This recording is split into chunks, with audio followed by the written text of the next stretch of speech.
कटक जिला सालेपुर ब्लॉक मिर्जापुर पंचायत गंगेश्वर महाप्रभु पीछे पवित्र झामु यात्रा व पाटुआ यात्रा 10 दिन धरी अनुष्ठित होगा। एथिरे चलचंचल होई उठिछि महाप्रभु गणेश्वर पीठ। किंवदंती कहे जने गंगदेव बंगाली नामक व्यक्ति को स्वप्नादेश होइतिला ए चैत्र मासरे प्रतिष्ठा करबा। से दिन छारु बंगाली माने पटुआ होई यात्रा करि आछथि। ए पीठरे 150 रु अधिक पाटुआ होइतंती। खंडा पाटुआ, कंटा पाटुआ, अग्नि पाटुआ, श्री पाटुआ, बेत पाटुआ होइतंती।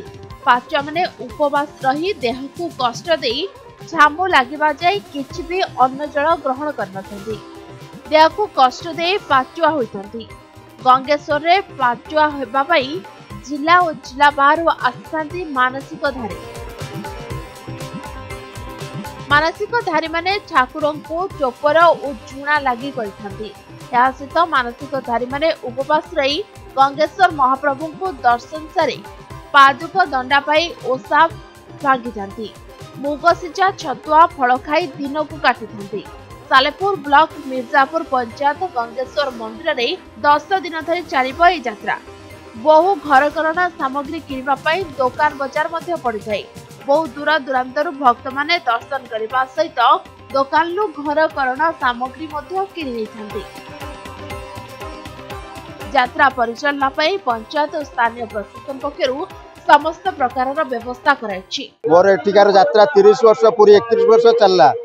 मोर मानसिक यात्रा मो बुढ़ी माँ मते मो देहर खराब थिबारु बुढ़ी माँ मते दांडरे गड़े दे मानसिक करथिला यदि मोर देह आरोग्य होई जिवो तेणु मु दांडरे बाना उड़े यात्रा ही आरंभ करी। ये यात्रा ही आरंभ कली 30 वर्ष है। शुद्ध झामु यात्रा काली हूँ पणा संक्रांति। आज झामु यात्रा पे आम स्वतंत्र नीतिकांति गोटा थाए माने आमती 12:30 सुधा आम मंदिर खोलाला।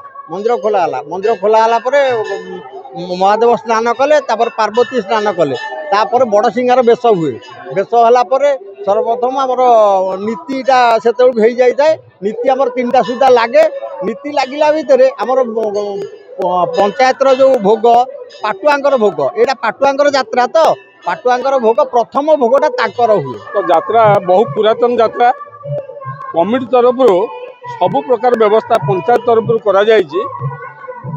पानीय जल स्वास्थ्य व्यवस्था फायर व्यवस्था ता सहित आपणकर जो शांति श्रृंखला पे पुलिस प्रशासन स्थानीय तहसीलदार बीडीओ सब समस्त को ए बाबत अवगत कराई। प्रशासन तरफ संपूर्ण सहयोग मिलुची। ठाकुर बहुत महिमा आमे मु तो 23-24 वर्ष होलानी आसुची। ठाकुर जहाँ भी आमे ठाकुर को प्रार्थना करके जाइछु आमे पाइछु ठाकुर फल पाइछु।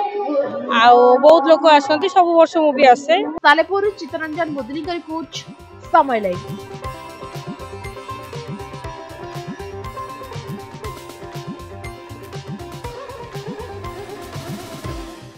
हेलो 10th एग्जामिनीज आपण माने एमसी एक स्कूल खोजुचंती कि जोंठी इंटीग्रेटेड कोचिंग पाई परिबे तेबे टीएससी गुरुकुल जोग दियंतु जा एकेडमिक लर्निंग पार्टनर फिजिक्स वाला सहित अनुमोदित। कॉल 9438782020।